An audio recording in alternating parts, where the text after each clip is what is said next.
Hello and welcome to World Talks on TVP World with me, Ashim Kumar.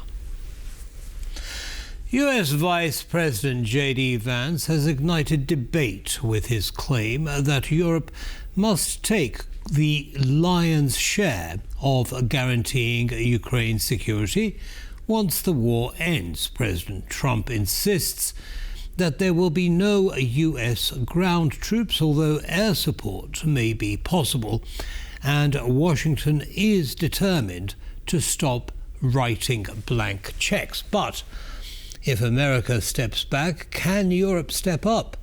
Well, to discuss the stakes for Poland, Ukraine, and NATO, we're joined by former Polish ambassador to Ukraine, Bartosz Cichocki. Ambassador Cichocki, thank you very much for taking the time and welcome. It's my pleasure. Thank you for having me. Good evening to you, to your audience. Good evening to you, sir. So tell me, your initial reaction to JD Vance's statement about Europe having to take the lion's share for Ukraine's security in the future.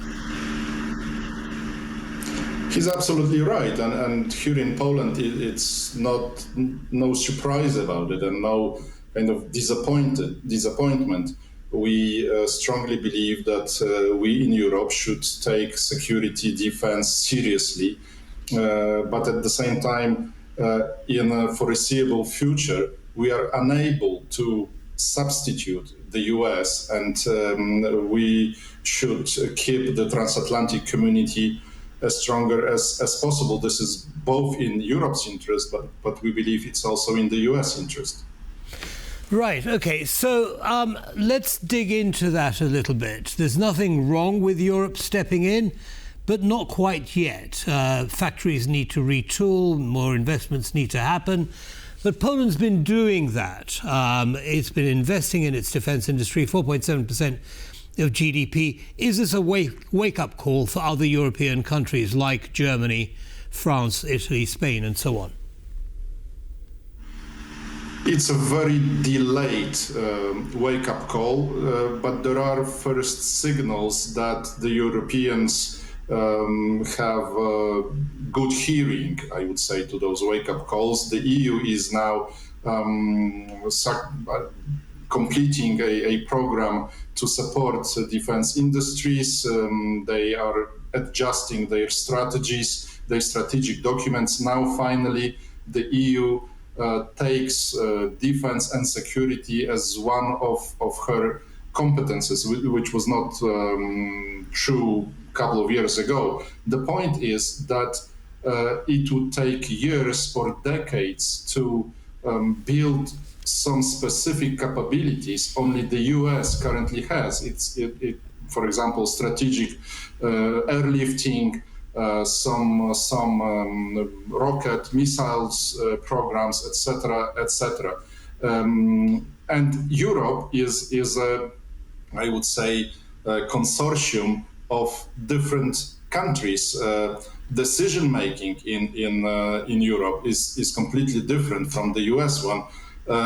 We have differences of security perceptions of how we perceive Russia. Europe at this stage is unable to provide Ukraine with guarantees that would deter Russia. And it's not only about capabilities, it's also about political will, the extent to which the different European countries are ready to confront Russia. So I would coming back to Vice President JD Vance, I would use a security or defense support to Ukraine rather than security guarantees. We are not there still to be ready to seriously speak of security guarantees. If we were serious about it, first of all, Poland should be invited to Washington talks Monday. Without Poland, geographically speaking, this is nature. Without Poland, none of serious guarantees can be delivered to Ukraine. But this is not. I would say we are still in a better position this week than before Anchorage summit, when the US was quite ambivalent. The US was defining herself as a kind of a neutral referee in this conflict. This week, President Trump strongly confirms, and Vice President JD Vance, that the US will contribute this way or the other to military support to Ukraine. President Trump famously recently said that Ukraine has to have a right to attack Russia within her borders, that only defense does not work. So I think that we came back from a long journey to Anchorage. We are back to transatlantic community and consolidation around Ukraine, which is a victim of illegal, of absolutely unjustified full-scale aggression from Russia. Understood, and I think many would agree with you, Ambassador. Now, there are a couple of things I'd like to raise. The first is America isn't completely backing away from supporting Ukraine. They're offering air support and presumably intelligence gathering to help Ukraine and so on. So there will be that aspect. It's just the boots on the ground. And there are European countries, the UK comes to mind, but there are others who are, it seems, willing to actually put boots on the ground. Do you think that combination is going to be a sufficient deterrent to Russia? I must say I am puzzled watching political leaders discussing details when nothing is actually clear. What's the purpose of this mission? Are we going to stand arm to arm with the Ukrainians kinetically fighting the Russians, or are we sending some sort of an advisory mission? Those details should be first discussed behind the closed doors among the European leaders, and only then we should be kind of offered with those details. Sending now, what I hear from London is that they are ready to send air defense components. This would mean that British troops would at least try to shut down Russian platforms, air platforms, which would make them, the British troops on the ground in Ukraine, a legitimate target for Russian missiles. This is direct military conflict. I cannot comprehend that the UK is seriously considering direct war with Russia. So let's kind of keep calm. Let's discuss it among us. What are we actually trying to deliver? Is it a peacekeeping mission when peace or at least ceasefire is agreed? And we are still far away from even ceasefire, not to mention peace.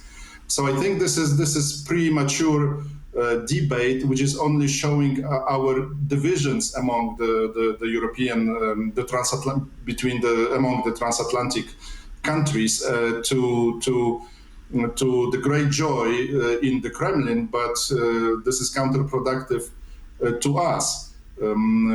It's good that we are kind of waking up, as you said, that we show our determination, but sending troops to Ukraine is a very delicate thing, and we should not prematurely commit to things we are unable to deliver afterwards.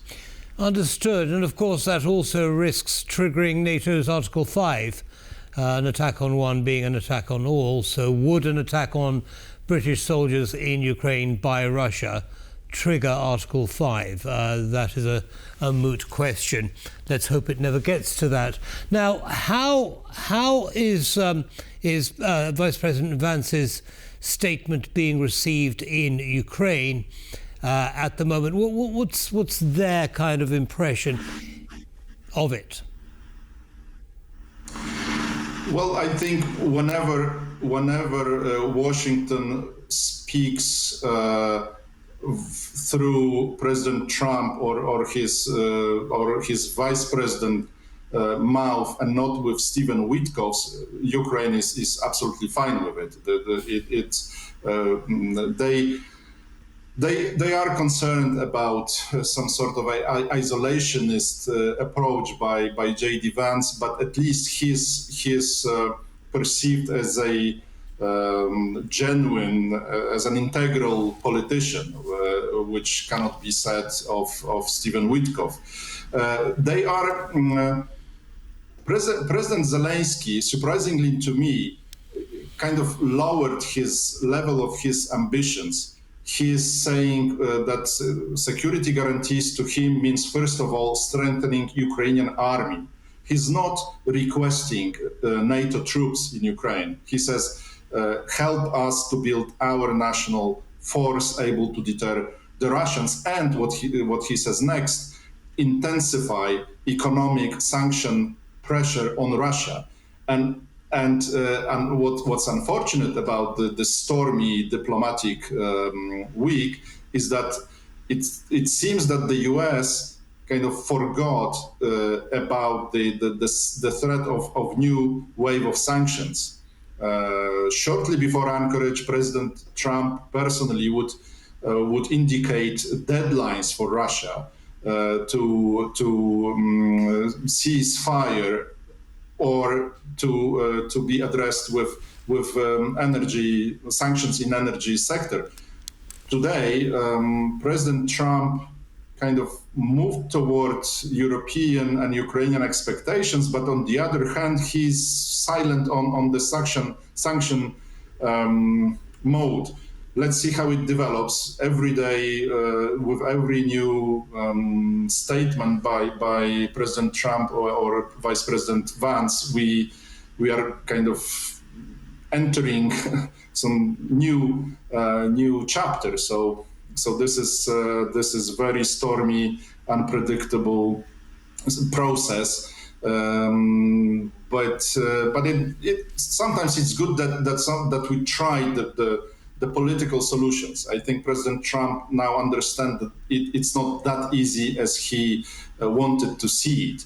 And luckily, this kind of disappointment is not making him kind of turning his back to Ukraine. He says Ukraine has a right to counterstrike. The US will support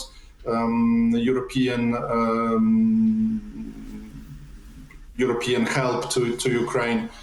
Let's see how it develops. Indeed, let us see how it develops. And Bartosz Cichocki, thank you so much for sharing your analysis with our audience. Thank you. Have a good evening, sir. Same. And that brings us to the end of this episode of World Talks. Don't go away, though. Lots more coming up. Goodbye.